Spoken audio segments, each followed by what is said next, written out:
Welcome back for more AP Biology. This particular talk is going to be apes-ish. It's longer, but I'll move through it quickly because we don't need to dwell on as much, but it's going to be dealing with threats to biodiversity. So what are we doing that's negatively impacting the environment, and how are we trying to undo our negative impacts of the environment? There are some objectives that relate to the AP test in this one, and there's some textual references for you. So what we know is biodiversity is not constant. We actually have been experiencing several sets of mass extinctions, and we are currently not necessarily in a good state. There is a growing mindset of ecologists and biologists, conservation biologists, saying we might be in the sixth mass extinction of the world. Whether or not that is us or something else, we're not entirely sure yet. But they're looking like we might be in a sixth mass extinction. One of the things that, if we have any influence in that could be happening, would be we do a lot of stuff to the environment. And I'm not even going to go through the entire list because there's not enough time to do it, and I don't think I actually know all the things that we do. But among those things would be fragmentation. Fragmentation, like what we have here, is natural. The catch is that that's not natural. So having a road dividing up natural land, what you're actually doing is splitting up ecosystems. You're making them, by default, smaller. And some organisms don't do well in small environments. They need larger ones. So just by introducing a road, some organisms won't cross it, or they run the risk of dying if they do. We also introduce species. Once upon a time, all around here, we would have the black widow. Now we actually have the western brown widow, which is the one that's shown up here. And if you pay attention, you can see them all over the place because they outcompete the black widow. We also are very good at over-harvesting, and I'm not going to sit there and preach against you shouldn't eat fish because I love me the sushi. So I can't say don't do it, but maybe we should be rethinking how we do this. We also know that climate change is real. We are basically the last country to acknowledge it, and that's only because it's been politicized. The Earth doesn't care if it's political or not. It is what it is. So we know that climate change is happening. If you wish to have a debate, it's how much of it is caused by humans. We're doing a lot. But the world's heating up, and it's messing with what goes on in the oceans. And when we mess with temperature in the ocean and CO2 levels in the ocean, we start changing pHs of water, and that has all sorts of effects. We're also particularly good at throwing away our wastes all over the place. So that could be mercury that we've ored out, and then now we have a biomagnification type of problem, or we're just throwing away our junk, and other animals are eating it. Most of you probably have heard of the garbage patch that we have in the Pacific. It's due to just the way the Coriolis effect works, and with tides, not with tides, but with the circulation of water, we have massive patches of water that are covered in filth.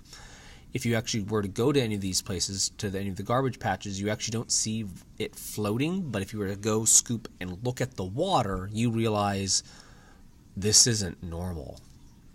And every once in a while you'll find stuff like this just floating out there.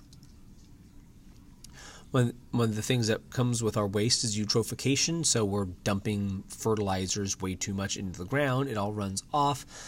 Typically, nutrients are limiting inside of any type of aquatic environment, so the moment a lot of nutrients show up, such as nitrogen or potassium or phosphorus, the result is the organisms that can reproduce quickly, algae, reproduce quickly, and with these huge algal blooms, you actually might get toxic byproducts, or they suck oxygen out of the water.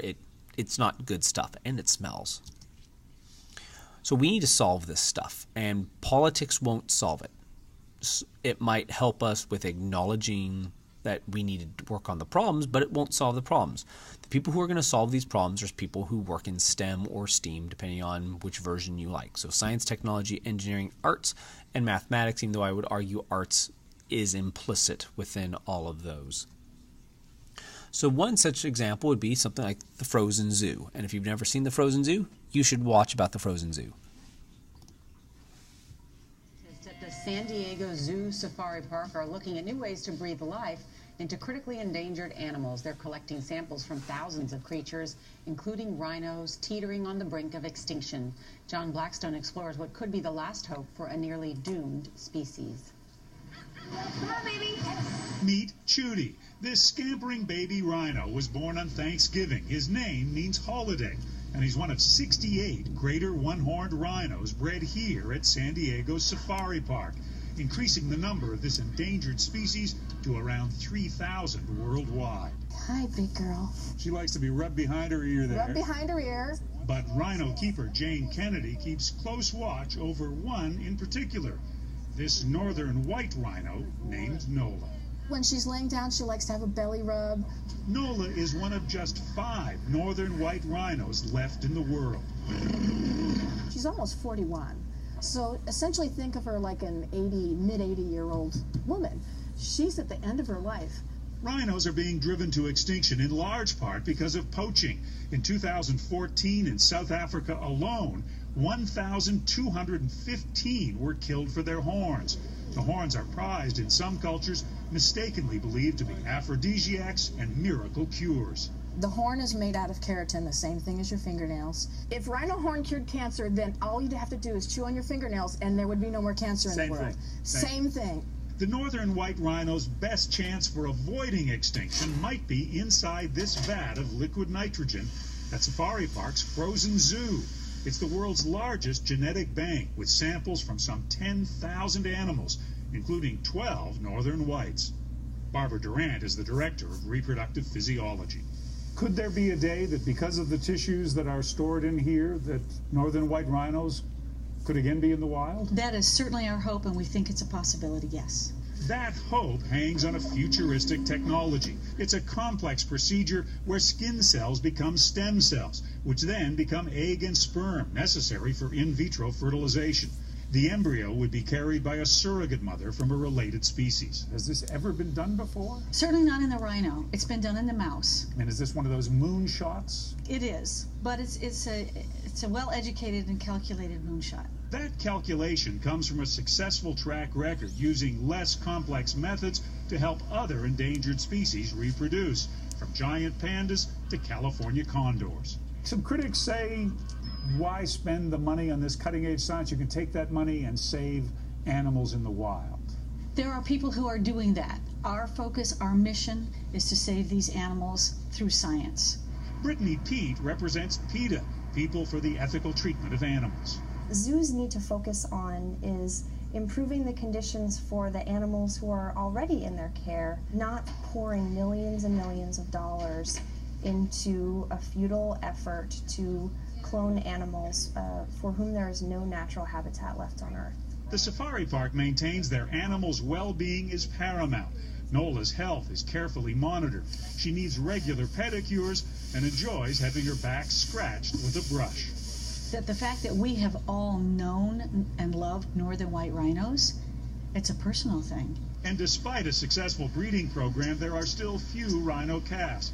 So Chudy's playmate is a cow named Moo Moo Kitty. It's a friendship that wouldn't happen in the wild, but it can cure some of the loneliness for an animal on the edge of extinction.